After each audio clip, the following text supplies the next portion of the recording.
Are you looking to earn an income in music? Do you keep tripping over obstacles on the way to getting what you want out of your career?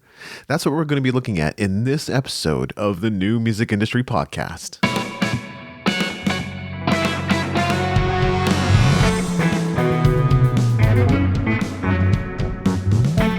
You're listening to the New Music Industry with David Andrew Wiebe. Hey, it's David Andrew Wiebe here with another solo episode for you. I'm really excited to bring this content for you as I continue to create an excessive amount of content on a daily basis and put it out there on YouTube and our blog and elsewhere. It's been a lot of fun for me. And so as I thought about what I wanted to share with you this Thursday morning, as I record this will be going out a little bit later in the day.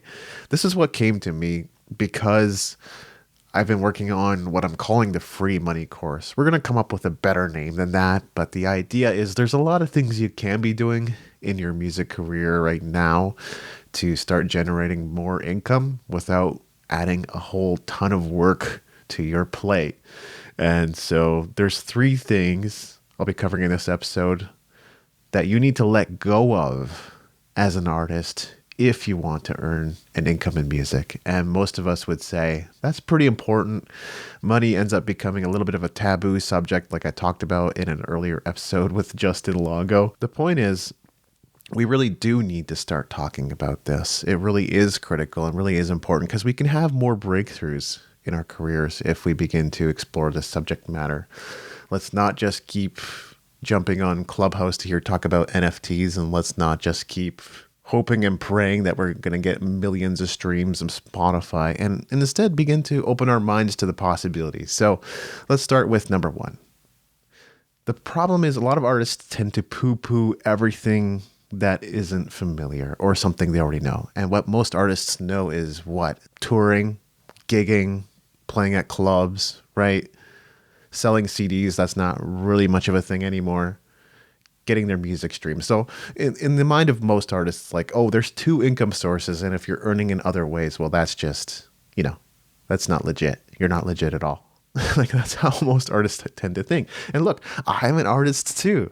I'm familiar with this conversation. I've totally been there, and I got you, homie. I know where you're coming from, but it's not going to help you in your music career. That's an attitude we need to let go of. So, for example, when someone talks about blogging in music to help their careers or guest blogging, and I've seen this before, a lot of artists will just criticize the fact that writing has nothing to do with music. I've gotten that feedback before too, because I'm a prolific writer, but please understand, I'm making a crap ton of music right now. There's a lot of productions. I just finished working on score for a short recently, for a short film. And that was a lot of fun for me to work on, but that's not all I've done. I'm also releasing a 15-minute guided meditation. I've already put that up on YouTube. I've been working on multiple guitar videos. I'm working on a predominantly synth-oriented track called Pandemonium. I've got a lot on the go. And so I'm not just writing all the time. I'm not just podcasting all the time. I'm not just making videos all the time, even though I am doing those things. I am actively involved in my passion. Life's not really worth living if you can't engage in things that inspire you creatively. That's the truth. Who cares about the money to a degree anyway? Who cares about the money if you're not happy? What's the point? Then it's all just a means to an end. But if we want to earn an income, then we can't just poo-poo everything just because we haven't heard of it, haven't seen it before, don't know how it works, okay? We can't be too quick to judge because that's going to stop you. That's going to hinder you in building your music career. Other examples, when someone brings up cryptocurrency, I know a lot of artists that just shrug and say, I don't know anything about that. Look, it doesn't take hours of research. It really doesn't. You could go and listen to a half an hour podcast, an hour podcast, and go, I think I got it. And the truth is, there might be some underlying complexities and things like that, but there's nothing you're going to get in 10 hours that you couldn't get in 30 minutes. I'm just letting you know. There's not a whole lot more. You can maybe fill in a few holes in those 10 hours, but you're not going to get a whole lot more. You're going to be able to do the 80-20 in about half an hour. And look, there's a lot of social networks out there right now that allow you to earn cryptocurrency just for sharing your content, just for building your channel. Odyssey is one of them. BitClout's another one. I joined that one recently. Steemit's another one. And so, don't just poo-poo it because you don't know what it is or don't know how it works or don't think it could work for you. You need to be willing to give it a try. As artists, we really do need to be willing to give anything a try. So keep an open mind. Don't poo-poo it just because it's not familiar. There are more income sources available than there has ever been, and I might keep hammering that point throughout this episode. But like I said, with the proliferation of cryptocurrency and more social networks and more platforms, literally, there has never been more income sources available to you. And they're all going to pass you right by if you insist on things being a certain way. Okay. Next point. Artists say, well, I'm not a polymath. I'm not a blogger. I'm not a podcaster and video maker like you are, DA. And that's simply not true. I've talked to some of you and you're doing just as much as I am, and if not more. There was someone who responded to an email, I think it was just today or yesterday, and they talked about, oh yeah, I'm doing a theater thing, I'm doing a music thing, I'm also raising a teenage family. They had like 3 or 4 or 5 different projects going on at any given time, and they're raising a frickin' family, okay? So stop it. Stop diminishing yourself. That's what you're doing. You're saying, "Oh, I'm just a bass player, okay? That's all I do." Let's not be a stereotypical bass player, okay? And that's great. I'm glad you're a bass player. And there are a lot of other things that you can do. You have more potential than you possibly even realize, probably. Okay. You're not just a bass player. If you know how to play the bass, you can probably pick up the mandolin and the ukulele and possibly even a little bit of guitar.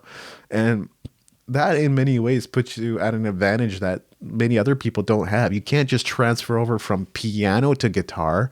It doesn't work quite as well. I've seen people do it, or at least attempt to do it, but it's not that easy, right? If you play a fretted and stringed instrument, do you realize how many of those there are? You can transfer over a lot of your abilities onto other things. So let's not diminish ourselves, okay? And I get it. This is one of those harsh truth type situations. But try not to be an old dog who can't learn new tricks, right? We are what we say we are. We're always creating our world. Our word, what we say, creates our world, right? So if we say that we're an old dog and we're not willing to learn songwriting, we're not willing to learn digital marketing, we're not willing to learn subscription platforms like Patreon, or we're not willing to use high quality, high price tools like 10X Pro. Basically what we're saying is, universe, please give me opportunity, but only within this limited frame of what I think I'm capable of. And again, key word being think.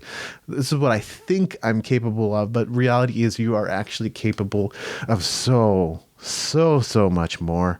And I was too. Look, when I got into becoming an audiovisual tech at theaters at the university, I didn't think I was qualified for that at all. I had a little bit of mixing and sound experience, live sound experience, and that was about it. And there's a lot of other responsibilities that go along with being a theater tech. You got to be able to roll out and position pianos and be able to lock them. And sometimes you got to do that by yourself. And we're talking about really expensive, five-figure pianos. They got to be moved around. You got to be able to set up and tear down. You've got to be able to pull curtains. Ideally, you should be able to be a light tech operator as well. I wasn't able to do lighting because I really hadn't the first clue about how those boards are supposed to work. So I was like underqualified, okay? But I just started taking it on in my life, especially when I was desperate, or not desperate, but I just needed more income. I started taking that on in my life. And what I soon discovered was this could not only become a fairly lucrative income source for me, but also it taught me a lot of skills, and it helped me learn a lot of new things that I didn't necessarily think I could do, but all in good time. And this was like a casual part-time position. This was not a full-time position at all, which meant that, I was only learning sporadically, and then I would forget things and I would go back and I'd have to learn them again, such as how to put up a sign on the marquee and things like that. And so that was a nerve-wracking experience at first, but of course, in due course, as you gain experience and you do these things a few times, you begin to learn the ropes and you start to figure out a lot of things, to the point where maybe you could even train others when you felt completely unqualified to be able to do anything in that situation. So it's okay to be scared. It's okay to not want to engage in new things. It's just not okay to diminish yourself and think that you can't do it. And then number 3, and this is very much connected to number 1, but just give up the need to be right about everything. This is another attitude adjustment that we need to make, because we're living in a fast changing world right now. And there are more opportunities to become a blockbuster in the age of Netflix now than ever. I talked about this in my book, The New Music Industry. And when you become a blockbuster in the age of Netflix, what happens? You're not as useful to others. You don't have a utility. There's nothing to offer other people. And there's nothing more beautiful than like really creativity. If we took away money, and that was never a concern for anybody in this world, what would we be left with? We would be left with each other. We would appreciate each other. We'd be left with spirituality and pursuits of that nature. And we would be left with our creativity. Our creativity, we would appreciate how someone dances. We would appreciate a piece of artwork someone created. We would appreciate a song that someone wrote. That is what we would be left with. And so these are skills that, AI is coming along and maybe imitating what human beings can do. And, there's nothing wrong with that. But you're developing skills that others can appreciate and enjoy and be a part of, because they're really universal languages. Yeah, some people say they hate music, but that can't possibly be true if they're really human beings deep down, okay? Just can't be. I don't know where you're spending most of your time online. I would venture to guess for many of you it's YouTube. Feel free to let me know. But if you're still on Clubhouse, and I mentioned this earlier, but if you're still on Clubhouse listening to people talk about NFTs and haven't taken any action on it and haven't made your own NFT friend, it's time to move on. Move on, move on, move on. You're already talking about yesterday's news. Who cares? If you haven't made an NFT and you haven't sold one, then forget it. Move on. If it's working for you, great. Like I said earlier, we're exploring many different avenues, and that's fine. If the NFTs is one avenue you want to explore, great. But take it seriously. Don't just dabble at it. Don't just try it for fun. We got to take a different attitude and a different mindset into this if we want to earn an income in music. And most importantly, we need to stay open-minded. We can't just discount things because they don't fit into our current worldview or because we don't totally understand them. Be willing to learn. Don't diminish yourself. Your capacity is well beyond what you assume it to be.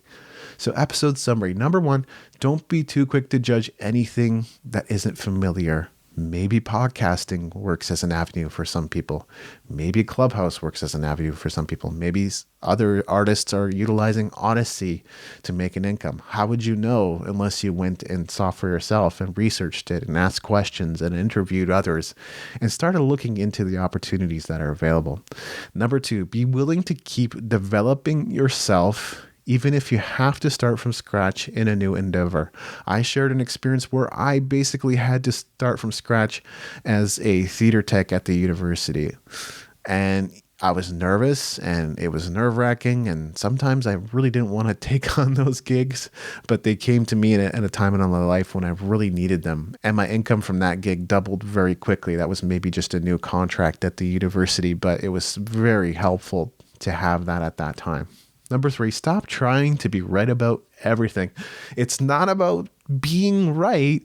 It's about being a baller, dude. So go and be a baller in your music career. Okay, one more conversation before I wrap up this episode. I've been sending out more questions to our email list as of late, and I've been hearing from more of you, which is great. So I want to keep that up, and I want to keep sending you more questions. Now, I didn't ask specifically about any of my new programs. Yes, we are promoting them in a pretty significant way right now. But most of you responded saying, timing wasn't quite right for the program, or you were looking to finish up some projects before getting into it, which is all really great. I didn't ask for feedback on that, but I'm glad that you gave it to me. I'm really happy about that. Thank you. And I had one person respond saying, we're doing so well right now in our business, we don't need your programs. Okay, look, that's the goal, really, for you to become self-established and self-sustaining and be able to do what you need to do income-wise in your music business or career. It's great that if you don't need me. I'm here to support artists and support and develop artists who've gotten into motion but have run into a lot of obstacles, have felt like giving up, or just aren't seeing the results they're looking to get, even though they feel like they've done everything right and they've tried every strategy and every tactic. And trust me, we are out there. I've had that experience of trying everything, feeling like I was literally doing everything right and not seeing the results I was looking for. So what I'm saying is I'm here to serve a niche, you see, but let me level with you. Even if you're doing amazing, I don't know where your music business is right now, but I've helped high-level music business executives, professors, high-performing artists, and even entrepreneurs in the personal development and skincare industries get breakthroughs and results in their careers and lives. I've been around the block, so I would still argue that coaching and referrals are going to be a key part of your development, especially in scaling. And if you haven't the first clue about how to scale your business, just trust me when I say you're going to run into some serious issues. You do you. I'm not trying to convince you of something that you don't believe in, but even those of you who feel, hey, I'm doing just fine, I'm doing great, I'm telling you right now, coaching is going to become even more essential in your career moving forward. And I'm just letting you know that I'm here whenever you need me. So if you enjoyed this episode, I just wanted to let you know that between now and November 19th, 2021, if you purchase any of our bundles, courses, or programs at Content Marketing Musician, designed specifically to help you get results in your music career, we'll be giving 50% of the proceeds to the education of underprivileged children in South America. And even those of you who are telling me everything is going great, I don't need any of your programs, you can leave a donation to help make a difference and help us reach our goal of $1,500. So go to contentmarketingmusician.com to browse our products or leave a donation. This has been episode 244 of the New Music Industry Podcast. I'm David Andrew Wiebe, and I look forward to seeing you on the stages of the world.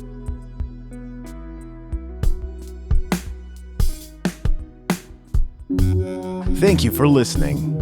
Music in this episode was brought to you by Brian Young. Wherever you're listening to this right now, please consider leaving a 5-star review and comment to help us get the word out about the podcast.